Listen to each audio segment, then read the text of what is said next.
Provavelmente você já ouviu em algum lugar que para você ter saúde física e não ser sedentário, você precisa andar mais ou menos 10.000 passos por dia. Será que isso é verdade? Nesse vídeo a gente vai ver um pouco dessa história dos 10.000 passos, da onde surgiu e o que a literatura científica realmente fala sobre isso. Então, galera, antes de começar o vídeo, eu quero trazer alguns pontos. O primeiro é que os 10.000 passos, a quantidade de passos por dia, ela já é estudada há um bom tempo. Porém, ela não substitui o exercício do treinamento resistido. O que é treinamento resistido? É basicamente aquele exercício que a gente faz para ganho de massa muscular. Ele continua sendo muito importante e tendo sua relevância para, por exemplo, prevenir a queda que a gente tem de massa muscular com a idade. Mas isso é um assunto para outro vídeo. Então, é extremamente importante que, se você tenha tempo, disponibilidade, você tente fazer pelo menos 2 vezes na semana um exercício de treinamento resistido. Outro ponto é que o melhor exercício, a melhor atividade física para você fazer é aquela que funciona para você. Como assim? É aquela que com o tempo você tem um certo engajamento. Então, não que você faça apenas uma vez por mês ou uma vez a cada 3 meses, mas que você tenha uma certa regularidade naquela atividade. Como, por exemplo, 3 vezes na semana, 2 vezes na semana, é a atividade que mais funciona para você, que você mais gosta, funciona. Se você não gosta de nenhuma atividade física, nenhum esporte, por exemplo, é importante que você, então, faça como se fosse um remédio. Claro, a gente tem que tentar sempre buscar alternativas para que a atividade física ou exercício sejam prazerosos. Porém, a gente tem que saber a importância deles para a nossa saúde em questão de longevidade e também de independência com o passar do tempo, certo? Mas também são assuntos para outro vídeo. Mas o que é importante pontuar é que é de extrema importância o treinamento para ganho de massa muscular, não importa a idade, e também da aptidão cardiorrespiratória, que é basicamente caminhar, correr, enfim. Vamos agora falar sobre quantos passos a gente tem que dar por dia. Então, primeiramente, da onde surgiu essa ideia de 10.000 passos? Bom, ela surgiu há muito tempo atrás, na década de 60, lá no Japão, por uma empresa japonesa que definiu esses 10.000 passos por algo nada científico. Era uma empresa que ela queria vender os seus pedômetros. Para quem não sabe o que é isso, é basicamente um aparelhinho que mede quantos passos você dá. E o nome que eles deram, a tradução, era contador de 10.000 passos. E por que eles escolheram essa marca exata? Não era nada científico, era só porque o caractere japonês para 10.000, ele parece se assemelha um pouco com o de uma pessoa caminhando. Então era simplesmente uma estratégia de marketing para vender o produto deles, que deu super certo e se popularizou com o tempo.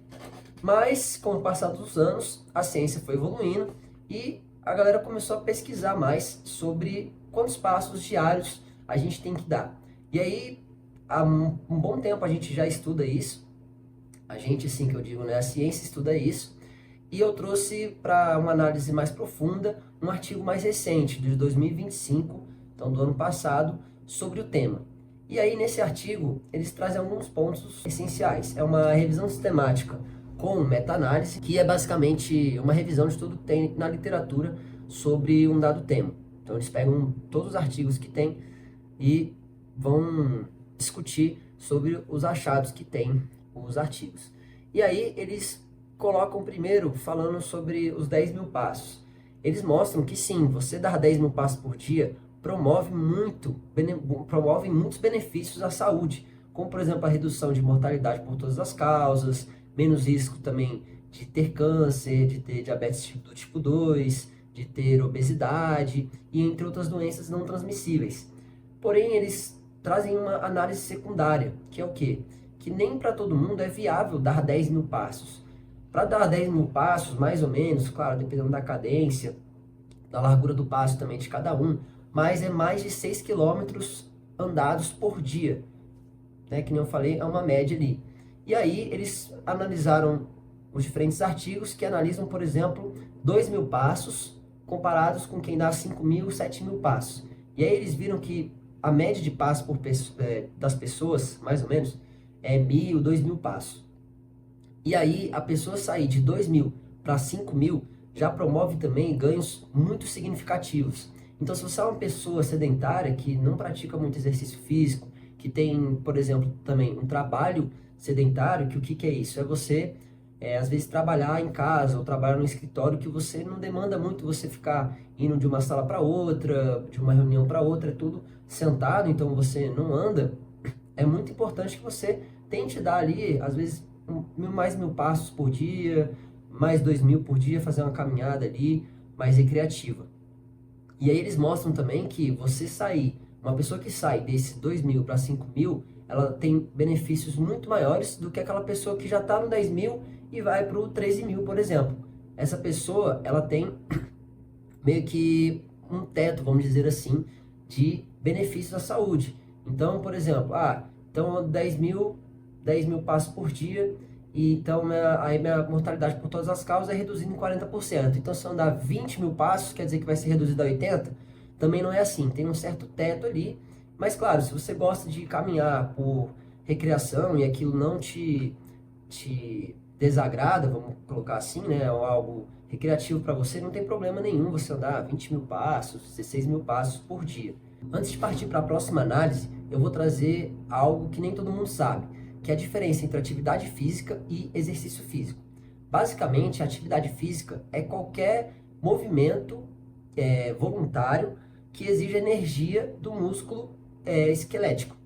Tá? Então, você, por exemplo, caminhar para a padaria é uma atividade física. Uma pessoa que dá aula em pé é uma atividade física também. Porém, o exercício, ele é uma atividade física, mas com o objetivo, com um plano, planejamento, intenção de mudar algumas das capacidades físicas, como, por exemplo, a força, a massa muscular, a capacidade aeróbica da pessoa, cardiopulmonar. Então, você, por exemplo, ir à padaria todo dia, caminhando, é uma atividade física. Agora vamos supor que você põe uma meta de a cada semana você tentar ir mais rápido à padaria por semana. Vai passar a se tornar um exercício, porque você vai estar querendo melhorar algo com um certo planejamento, beleza? Então vamos partir agora para uma outra análise sobre quantos passos dar por dia. Então a gente já tem uma meta ali mais ou menos de entre 7.000 e 10.000, algo muito importante e que se você, quanto mais sedentário você for, mais será os benefícios de pouca incrementação, certo? Então se você anda 2.000, você passar a andar 3.000, já vai ser de uma grande significância e assim por seguinte, né? Você for adicionando. Mas a gente tem que tomar cuidado com uma coisa, que é o seguinte, às vezes uma pessoa, ela caminha muito, tem muitos passos por dia, mas às vezes é porque ela não é porque ela quer, mas é porque ela é obrigada. E aí a gente tem algo que é muito importante, que são os domínios da atividade física, que eles são divididos em 4, que é transporte, lazer, doméstico e o feito no trabalho, que é basicamente uma divisão da atividade física.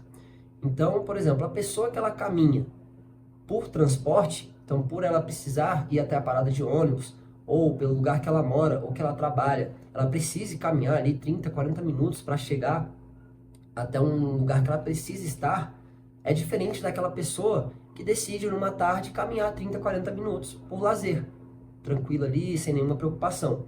E isso é algo que já é estudado desde os anos 2000, que propõe que o seguinte, o nome que é dado, né, é o paradoxo da atividade física, que é o seguinte, os efeitos benéficos analisados daquelas pessoas que fazem atividade física no lazer é diferente daqueles que fazem no trabalho ou no deslocamento ou também atividades físicas domésticas.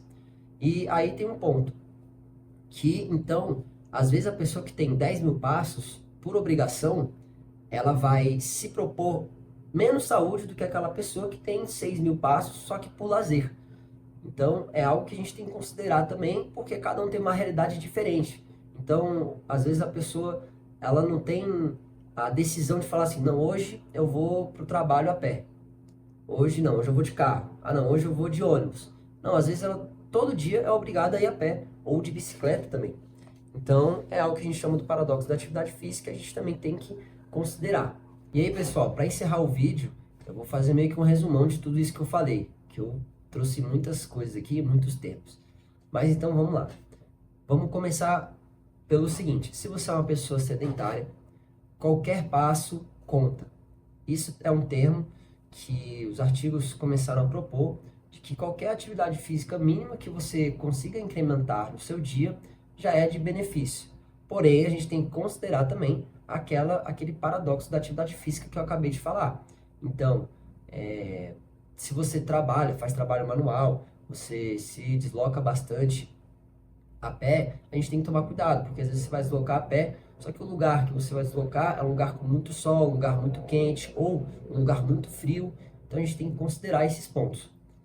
A próxima conclusão que a gente tem é que se você for uma pessoa que consiga dispor do seu dia para fazer 7 a 10 mil passos, você vai ter benefícios incontáveis para a sua saúde, certo? Diminuição de mortalidade, do risco de mortalidade por todas as causas, de pegar doenças não transmissíveis, de ter doenças não transmissíveis, entre outros benefícios para a saúde também. E um terceiro ponto é que a gente não pode substituir os passos por dia por exercício planejado e dedicado a ganho de massa muscular, ganho de força, ganho de potência e essas outras variáveis que são assuntos que eu vou trazer no próximo vídeo. Beleza? Então, vamos focar sempre em adicionar atividades físicas ao nosso dia a dia, porém de uma forma segura, saudável e menos possível obrigatória, certo? Que também é um outro ponto mais psicológico que a gente aborda, porque nem todo mundo ama fazer atividade física, né? A resposta que os pesquisadores procuram, que seria assim, a pergunta do milhão da atividade física, é por que as pessoas elas não gostam de fazer atividade física e como que a gente pode fazer essas pessoas que não gostam de atividade física passarem a gostar de fazer. Mas esse foi o vídeo, espero que vocês tenham gostado. Até a próxima, falou!